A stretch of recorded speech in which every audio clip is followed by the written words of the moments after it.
Let's talk about Newcastle United because they put themselves in a great position heading into the final games of the season, up into third. I mean, they had 78% possession today. That's the highest recorded anywhere in the Premier League this season. Restricted Ipswich Town and not a single shot on target and on goal in the second half. In terms of the team scrapping for that top 5 finish, they're in pole position right now? Yeah, I would say so. I would say so. I think they've done very well. I think they're a very good football team.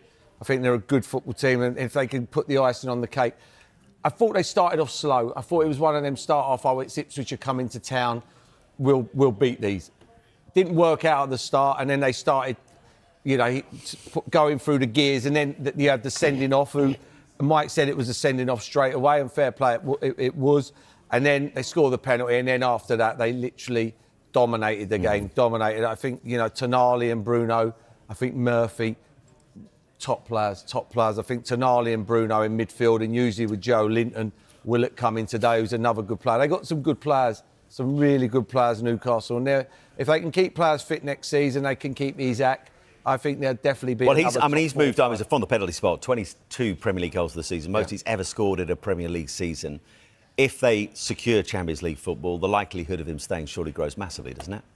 Yeah, I just don't know how the rules work with the fair play and everything. I don't know how you have to manage your books. You know what I mean? If someone comes in for 100 million in this day and age is a lot of money.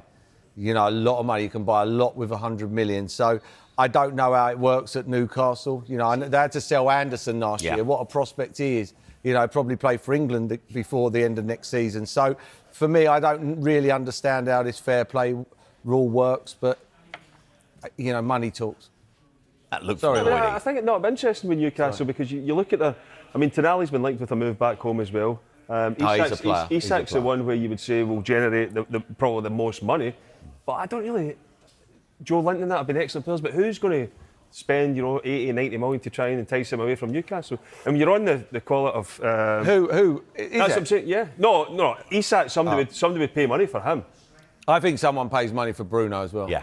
I'm not saying they're going to go. I mean, the club's phenomenal. Why would you want to go? But I don't know how you balance the book.